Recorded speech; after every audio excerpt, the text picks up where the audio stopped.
में बैठे हुए हैं।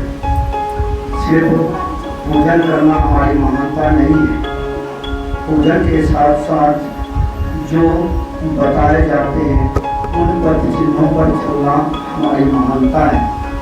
कारण ये है कि जब तक हम अपने कर्म नहीं करेंगे, जब तक हम अपने कर्म को नहीं करेंगे तब तक जो है हम सफल नहीं हो पाएंगे। इसीलिए पूजन में जो बात बताई जाती है उन पर चलना भी अति आवश्यक है। चलिए आगे बात करते हैं। अभी हम सभी परम पूज्य के सन्निकट बैठे हुए हैं, उसमें हम लोग करने जा रहे हैं पुंसवन संस्कार, अन्नप्राशन संस्कार। और अन्नप्राशन संस्कार पुंसवन संस्कार के जस्ट बाद होता है। यूँ तो संस्कारों की महानता युगों युगों से चला आ रहा है, लेकिन कुछ ढोंगी पंडितों के द्वारा हम लोगों के बीच से कुछ दिनों के लिए लुप्त हो गया था। जब हमारे वेद मूर्ति तपोनिष्ठ पंडित राम शर्माचार्य जी धरातल पर अवतरण हुए तो लोगों के स्थिति को देख करके उनके मन में एक जिज्ञासा जगी कि इस धरती के लोग बहुत दुखी हैं, बहुत त्रस्त हैं, उनके लिए कुछ न कुछ उपाय सोचनी चाहिए। तो उन्होंने एक योजना चलाई जिसका नाम था युग निर्माण योजना, जिस सानिध्य में अभी हम लोग बैठे हुए हैं। युग निर्माण योजना चला करके परम पूज्य गुरुदेव ने अपने आप को साधना के तपोभूमि में तप कर अपने आप को साधना के सारे रास्तों को पार करके उन्होंने जो शक्तियाँ अर्जित की, उन शक्तियों के दम पर फिर पुनः जनमानस में उस संस्कार को लागू करने का प्रयास किया। उन्हीं के संरक्षण में हम बैठे हुए हैं। जैसा कि हम पूर्व में हमारा परिवार पुंसवन संस्कार करा चुके हैं, लेकिन अभी हम लोग जो हैं बैठे हुए हैं अन्नप्राशन संस्कार के लिए। जैसा कि आज आप देख सकते हैं कि हमारे समाज में टकराहट कड़वाहट बढ़ती जा रही है।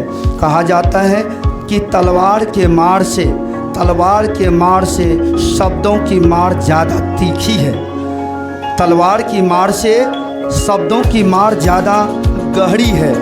तलवार से मारने के बाद घाव करता है और वो घाव कुछ दिनों के बाद छूट जाता है, लेकिन शब्दों की मार इतनी गहरी होती है कि मर जाने के बाद भी उनके दरवाजे पर जाना पसंद नहीं करता है, जैसा कि हमारे समाज में देखा जाता है। और हमारा जब शब्द अच्छे होंगे, हमारे जब बोली अच्छे होंगे तो स्वाभाविक है कि हमारा परिवार, हमारा समाज ग्रोथ करेगा। जैसा कि एक कवि ने कहा है कि मीठी बानी बोलिए मन का आपा खोए, औरन को शीतल करे आपहु शीतल होए। अर्थात हम जब अपने मीठी वाणी से अपने आप को शीतल कर लेते हैं तो उन्हीं मीठी वाणियों से ऐसा कि पत्थर को भी पिघलाकर मोम बनाने वाली, ध्यान से सुनिएगा, पत्थर को भी पिघलाकर मोम बनाने वाली, जी में लगी हुई काई को धोने वाली, सदा जोड़ देने वाली जो मीठा नाता मीठी बोली, बीज प्यार है बोने वाली। तो पुंसवन संस्कार का सीधा तात्पर्य यही होता है, अन्नप्राशन संस्कार का, कि हम पहला निवाला जो देते हैं तो वो होता है कि उसके मुख में जब डालते हैं तो उनकी आवाज़ में मिठास आती है और खान पान भी आगे आने वाले क्रम में उसका गड़बड़ नहीं हो।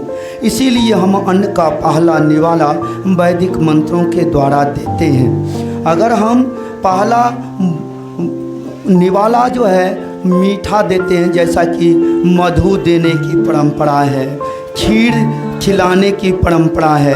मधु क्या मिठास, मधु मीठा होता है ना, तो मधु मिठास का प्रतीक है। इसीलिए हमने बताया कि बड़े बड़े महारथी आ जाएंगे। आप महात्मा बुद्ध का नाम सुने होंगे, उंगलीमाल कितना क्रूर डाकू था, लेकिन कितना एकदम शांत चित्त भाव से, शायद वो सब पढ़े होंगे तो सुने होंगे, उसमें कहानी है कि उंगली माल के तरफ जब महात्मा बुद्ध बढ़ रहे थे तो उस बस्ती के, उस गांव के सारे लोग उनको रोक रहे थे कि प्रभु मत जाइए उधर, बहुत अत्याचारी है, आपको मार देगा। लेकिन उनके चेहरे पर स्माइलिंग था, मुस्कुराहट था, और उंगली माल की तरफ बढ़ रहे थे। और वहाँ पहुँच करके मैं बहनों और भाइयों, मैं आपको बता देना चाहता हूँ कि साधना में इतनी शक्ति होती है, इतनी शक्ति होती है कि आपके आने वाले बड़े से बड़े संकट भी टल जाते हैं। आप अगर ध्यान साधना करते हैं, आप अगर वैदिक मंत्रों का उच्चारण करते हैं, माला का पाठ करते हैं, तो आपके चारों तरफ एक सुरक्षा का लेयर बन जाता है। और सबसे बड़ी शक्ति गायत्री मंत्र में होता है। तो आप जब मंत्र का जाप करते हैं तो आपके चारों तरफ एक सुरक्षा का लेयर बन जाता है। आपके ऊपर बड़े से बड़े हमले होते हैं भौतिक जगत में भी, फिर भी आपका कोई बाल बांका नहीं कर पाता है। ठीक उसी प्रकार महात्मा बुद्ध अपने उसी साधना के दम पर उंगली माल को झुका दिए थे। क्या कि उंगली माल को जब आमने सामने आते देखा तो उंगली माल को बड़ा ही आश्चर्य हुआ कि मेरे सामने बड़े से बड़े सुरमा नहीं टिक पाए, ये कौन सा एक समान आदमी है और मेरे सामने जो है पूरा नज़र से नज़र मिलाए चले आ रहे हैं। कहा ठहरो, तुम कौन हो? तो महात्मा बुद्ध कहते हैं कि मैं तो ठहर गया, तुम कब ठहरोगे? मैं तो ठहर गया। अपनी उंगलियां लोगों के ऊपर उठाते हैं, वो बुरे हैं, वो बुरे हैं, वो बुरे हैं। हम कितने बुरे हैं? क्या बोले महात्मा बुद्ध कि हम तो ठहर गए, तुम कब ठहरोगे?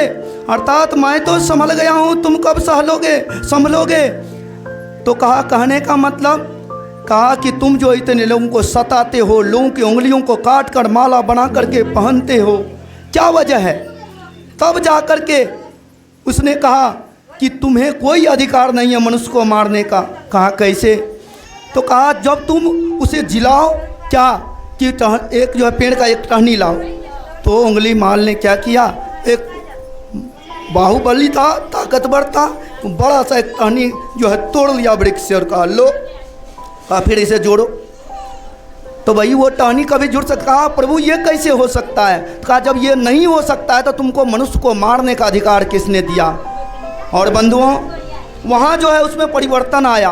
तो सीधा कहने का मतलब है, जब आप गायत्री मंत्र को जपते हैं, उनके माले का पाठ करते हैं, तो आपके अंदर जो सुरक्षा का लेयर बनता है, तो आपके बिगड़े से बिगड़े काम भी बन जाते हैं, आपके वाक्यों से, आपके मिठास से।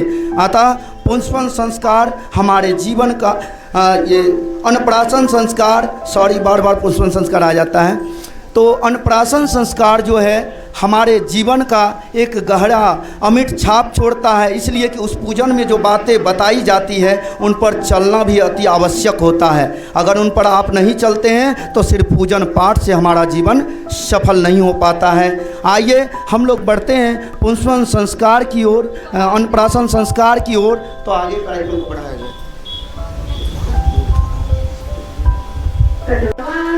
ओम वाणी हिरण्यगर्भाभ्याम नमः।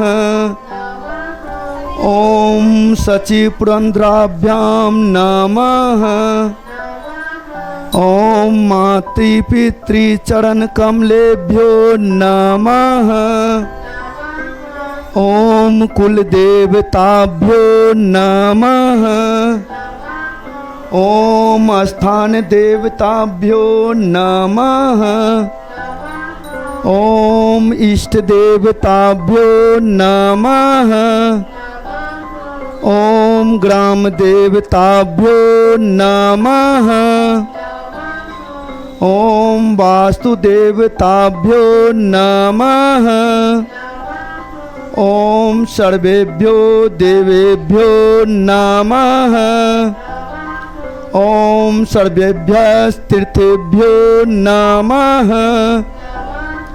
ओम एतत् कर्म प्रधान श्री गायत्री देव्ये नमः। ओम पुण्यम पुण्याहम दीर्घमायुरस्तु। सभी प्रणाम कर लें।